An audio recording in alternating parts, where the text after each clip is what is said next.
السلام علیکم ناظرین، عوامی تناظر کے نئے ولاگ کے ساتھ میں ہوں خالد بھٹی۔ آج ہم بات کریں گے کہ آئی ایم ایف کے ساتھ معاملات جو ہیں وہ پاکستانی حکومت کے وہ سلجھنے کی بجائے مزید الجھتے ہی جا رہے ہیں۔ وزیر اعظم شہباز شریف نے فون کیا تھا M D I M F کو، لیکن اس کے باوجود جو ڈیڈ لاک ہے، جو کوئی زیادہ پیش رفت جو ہے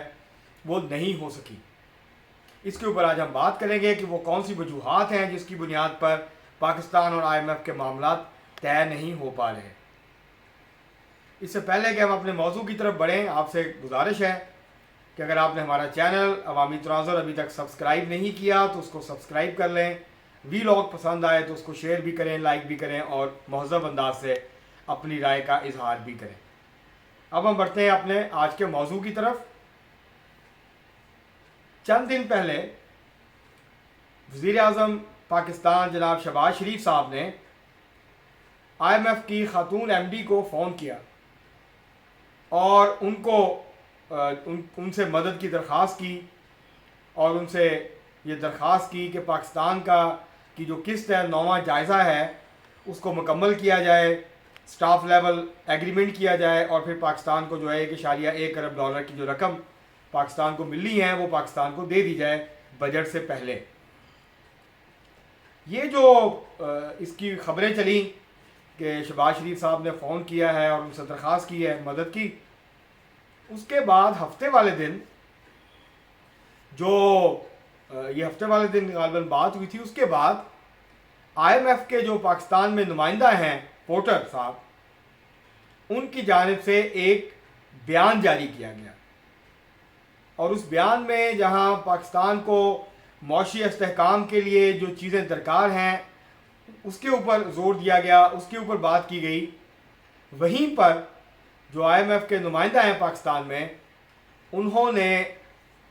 اس بات پہ زور دیا کہ جو اس وقت سیاسی مسائل ہیں ان کو پاکستانی قانون اور آئین کے تحت پرامن طریقے سے حل کیا جائے۔ اب باقی جو ظاہر ہے آئی ایم ایف کا منڈیٹ ہے، آئی ایم ایف جو ہے وہ جب کوئی بھی ملک اس سے قرضہ لینے جاتا ہے تو وہ ساہوکار ہے، عالمی ساہوکار ہے، اور کسی بھی ساہوکار کی طرح جب وہ کسی کو قرض دیتا ہے تو وہ قرض لینے والے کی جو معاشی صحت ہے اس کا جائزہ لیتا ہے، اس کا تعین کرتا ہے، اور اس کے بعد اس بات کو یقینی بنانے کے لیے کچھ اقدامات جو ہے وہ تجویز کرتا ہے کہ آپ اپنی انکم بڑھائیں، آپ یہاں سے انکم بڑھائیں، آپ وہاں سے انکم بڑھائیں، اپنے ریسورسز کو موبلائز کریں، پاکستان کے اندر جو داخلی ریسورسز ہیں ان کو موبلائز کریں، ٹیکس نیٹ بڑھائیں، نئے لوگ مزید لوگوں کو ٹیکس کے اندر لے کے آئیں، امیروں سے ٹیکس لیں وغیرہ وغیرہ۔ اور وہ اس بات پہ زور دیتا ہے کہ حکومت پاکستان یا کوئی بھی حکومت جو ہے وہ اپنے جو آمدن ہے اس میں اضافہ کرے تاکہ وہ جو قرضہ لے رہی ہے وہ قرضہ واپس کرنے کی پوزیشن میں آ سکے، کیونکہ جو قرضہ آپ آج لے رہے ہیں وہ آپ نے فوری طور پہ ادا نہیں کرنا ہوتا، وہ کچھ سالوں کے بعد ادا کرنا ہوتا ہے۔ تو اس لیے جو آپ کو قرض دے رہا ہوتا ہے اس کو یہ پریشانی ہوتی ہے کہ آپ اس کا جو قرض ہے وہ واپس ملے گا یا نہیں ملے گا، تو اس بات کو وہ یقینی بناتا ہے اور اس کے لیے شرائط عائد کرتا ہے، یہی آئی ایم ایف کرتا ہے۔ لیکن یہ کچھ 4-5 ماہ ہو گئے ہیں اس معاملے کو، پاکستان کو جو ابتدائی طور پہ کہا گیا تھا اقدامات لینے کے لیے وہ حکومت پاکستان نے پورے کر دیے۔ اس کے بعد ان سے کہا گیا تھا کہ جو آپ کے دوست ہیں ممالک ہیں ان سے گارنٹی لیں، وہ بھی مل گئی۔ اب جو آئی ایم ایف مطالبہ کر رہا ہے وہ یہ ہے کہ آپ چین سے 2 ارب ڈالر مزید لیں، ایک تو یہ مطالبہ ہے۔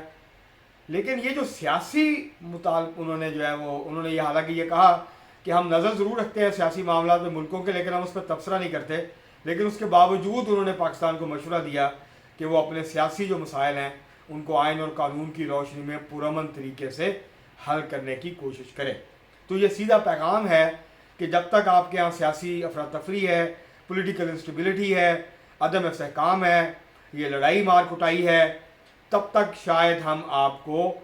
پیسے نہیں دیں گے، اس کے باوجود کہ آپ اپنی ساری شرائط بے شک پوری بھی کر لیں۔ دوسرا یہ کہا جا رہا ہے، مختلف ذرائع سے خبریں سامنے آ رہی ہیں کہ آئی ایم ایف جو ہے وہ بجٹ سے پہلے پاکستان کو پیسے اس لیے نہیں دینا چاہتا کہ آئی ایم ایف نے ایک یہ شرط بھی رکھی، اور جو M D I M F ہیں انہوں نے یہ کہا وزیر اعظم سے کہ جو بجٹ ہے اس کے خد و خال ہمیں آپ دیں، جو بجٹ آپ بنا رہے ہیں ہم یہ دیکھنا چاہتے ہیں کہ جو آئی ایم ایف کا فریم ورک ہے، جو بیل آؤٹ پیکج کا فریم ورک ہے، کیا آپ اس کے اندر یہ بجٹ بنا رہے ہیں یا آپ اس سے باہر جا رہے ہیں. وہ وزارت خزانہ پہلے شیئر نہیں کر رہی تھی، اب جو ہے وزیر اعظم کی ہدایت پہ وزارت خزانہ نے جو ہے وہ یہ کہا کہ جی ہم آپ کے ساتھ شیئر کر لیتے ہیں. اور وزارت خزانہ کے ذرائع یہ دعویٰ کرتے ہیں کہ یہ جو بجٹ بنا رہا ہے پاکستان، جو کہ شاید 9 یا 10 جون کو پیش ہوگا، وہ جو ہے وہ آئی ایم ایف کے فریم ورک کے اندر نہیں ہے مکمل طور پر، کیونکہ ظاہر الیکشن میں جانا ہے چند ماہ کے بعد حکومت نے، تو وہ کس طرح سے آئی ایم ایف کی جو مکمل فریم ورک ہے اس کو جو ہے وہ فالو کرے گی. تو بہرحال لیکن اب جو ہے وزیر اعظم شہباز شریف صاحب کے کہنے پہ وزارت خزانہ نے وہ تفصیلات دے دی ہیں، آئی ایم ایف کے ساتھ شیئر کر دی ہے. اب اس کے اوپر بات چیت ہوگی، مذاکرات ہوں گے، اور اگر آئی ایم ایف کی ہدایات کی روشنی میں، آئی ایم ایف کی فریم ورک کی روشنی میں حکومت یہ بجٹ پیش کرتی ہے تو پھر کسی قسم کے ریلیف ملنے کی جو توقع ہے وہ کسی کو نہیں ہونی چاہیے، بلکہ معاملات اور زیادہ خراب ہوں گے، اور زیادہ سخت اقدامات جو ہیں وہ حکومت کو اگلے بجٹ میں کرنے پڑیں گے آئی ایم ایف کو مطمئن کرنے کے لیے. دوسری طرف جو رد عمل آیا ہے، کیونکہ کچھ لوگ جو ہے یہ آئی ایم ایف کے ساتھ جو پاکستان یہ التوا ہے، آئی ایم ایف کے ساتھ جو ڈیڈ لاک ہے، پاکستان کے بہت سارے ماہرین معیشت اور سیاسی تجزیہ نگار اس کا ذمہ دار جو ہے وہ اسحاق ڈار کو ٹھہرا رہے ہیں، ان کے ایٹیچیوڈ کو ٹھہرا رہے ہیں، اور وہ یہ کہتے ہیں کہ یہ جو ضد ہے یہ انا ہے اسحاق ڈار صاحب کی، ان کو کسی بات کا پتہ نہیں ہے معیشت کا، اور لیکن جو ہے وہ ضد پہ اڑے ہوئے اور آئی ایم ایف کے ساتھ فوری طور پہ معاملہ طے نہیں کر رہے. اس کے علاوہ اگر آئی ایم ایف کے ساتھ معاملہ طے نہ ہوئے تو سابق وزیر خزانہ مفتاح اسماعیل صاحب یہ فرما رہے ہیں کہ پاکستان سپٹمبر تک کا وقت تو نکال جائے گا، لیکن سپٹمبر سے دسمبر کے درمیان پاکستان جو ہے اس کے لیے ڈیفالٹ کا خطرہ جو ہے وہ بہت بڑھ جائے گا. لیکن یہ جو سیاسی بیان دیا آئی ایم ایف کے نمائندے نے، اس پہ وزیر مملکت محترمہ عائشہ غوث پاشا صاحبہ نے بڑا سخت رد عمل دیا. انہوں نے کہا کہ آپ شرائط کے نام پر پاکستان کے اندرونی معاملات کے اندر مداخلت مت کریں. یہ بڑا واضح پیغام آئی ایم ایف کو دیا گیا ہے کہ آپ کو اس سے کوئی کنسرن نہیں ہونی چاہیے کہ پاکستان کے سیاسی معاملات جو ہیں وہ کیا ہیں، وہ کس طرف جا رہے ہیں. ہم ملک کو آئین اور قانون کے مطابق ہی چلا رہے ہیں، اور یہ مسائل جو ہیں وہ آئین اور قانون کے مطابق ہی ہم حل کریں گے. لیکن آئی ایم ایف کو کوئی حق نہیں ہے کہ وہ پاکستان کے اندرونی معاملات کے اندر مداخلت کرے. اور دوسرا انہوں نے یہ بھی فرمایا کہ اگر آئی ایم ایف کے ساتھ معاملہ طے نہیں ہوتے تو پھر ہمارے پاس پلان بی موجود ہے، ہم صرف آئی ایم ایف کے اوپر تکیہ کر کے نہیں بیٹھے. انہوں نے کہا کہ ہم بغیر تیاری کے نہیں بیٹھے، اگر آئی ایم ایف کے ساتھ سے معاملہ طے نہیں ہوں گے، پیسے نہیں آئیں گے تو پیسے تو ہمیں ارینج کرنے ہیں، تو پھر ہم کہیں نہ کہیں اور سے یہ پیسے ارینج کریں گے. اب یہ دیکھنا ہوگا کہ پاکستان کو کہاں سے جو ہے وہ پیسے پاکستان ارینج کر سکتا ہے. کیا سعودی عربیہ سے پاکستان پیسے لے گا، چین سے لے گا، یا پھر کسی انٹرنیشنل جو کمرشل بینکس ہیں وہاں سے جو ہے وہ پاکستان قرض لینے کی جو ہے وہ کوشش کرے گا. کیونکہ ظاہر ہے پاکستان کی حکمران اشرافیہ جو ہے وہ اپنی اوپر تو کسی قسم کا بوجھ لینے کے لیے تیار نہیں ہے، اپنی عادات جو ہیں، اپنی پالیسیاں جو ہیں ان کو تبدیل کرنے کے لیے تیار نہیں ہے. وہ جو کرائسس ہے اس کا بوجھ عوام کے اوپر ڈال دیتے ہیں اٹھا کے، اور جو اپنی جو ذمہ داریاں ہیں وہ پوری نہیں کر رہے. جو بنیادی معاشی اصلاحات کی پاکستان کو ضرورت ہے، وہ آئی ایم ایف کہے یا نہ کہے، وہ پاکستان کی اپنی ضرورت ہے کہ یہ جو اشرافیہ کا قبضہ ہے معیشت کے اوپر اس کو چھڑوایا جائے. پاکستان کی معیشت میں جو ڈھانچہ ہے اس کے اندر بنیادی نوعیت کی تبدیلیاں کی جائیں، لیکن وہ تبدیلیاں نیو لبرلزم کی بنیاد پہ، آزاد منڈی کی معاشی پالیسیوں کی بنیاد پہ نہیں ہونی چاہیے،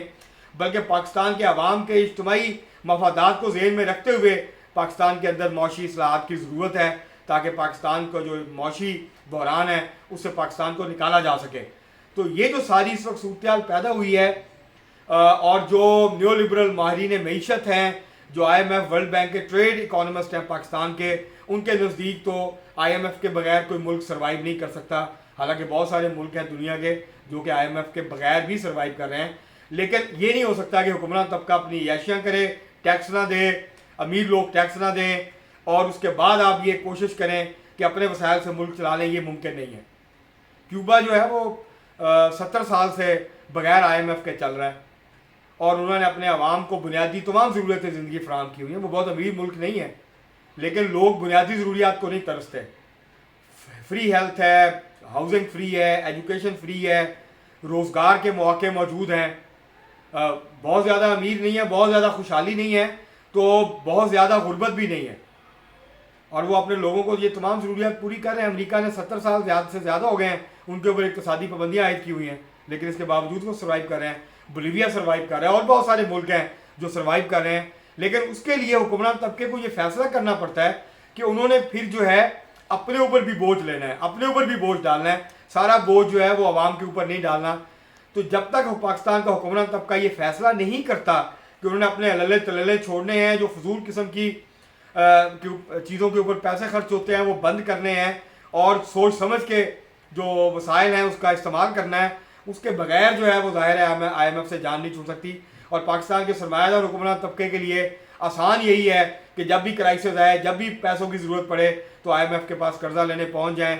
بجائے اس کے کہ بنیادی نوعیت کی جو ضروری ریڈیکل اصلاحات ہیں معاشی اس کو کیا جائے، تاکہ اس کے نتیجے میں سانس لینے کا موقع مل سکے پاکستان کے عوام کو بھی، اور جو پاکستان کی معیشت ہے اس کو بھی، اور وہ معیشت اپنے پاؤں کے اوپر جو ہے وہ کھڑی ہو سکے. یہ جو بیان بازی ہوئی ہے حالیہ دنوں میں،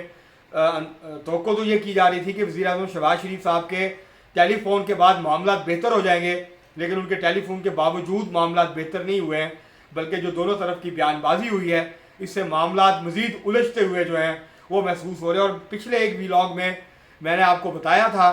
کہ جو آئی ایم ایف کا رویہ ہے اس کی وجہ معاشی نہیں ہے، اس کی وجہ معاشی سے زیادہ سیاسی ہے. اور آئی ایم ایف پاکستان کو مجبور کر رہا ہے، جو کہ امریکی پالیسی ہے، کہ پاکستان جو ہے وہ کھل کے امریکہ کے کیمپ میں کھڑا ہو، اور ماضی کی طرح امریکی احکامات جو ہیں اس خطے میں امریکہ کے جو مفادات ہیں اس کے تحفظ کے لیے کام کرے، نہ کہ ایک آزادانہ خارجہ پالیسی لینے کی بات کرے، یا چین کے زیادہ قریب ہونے کی جو ہے وہ پالیسی اختیار کرے یا کوشش کرے. تو دراصل جو سیاسی وجوہات، اور جب بھی ہمارے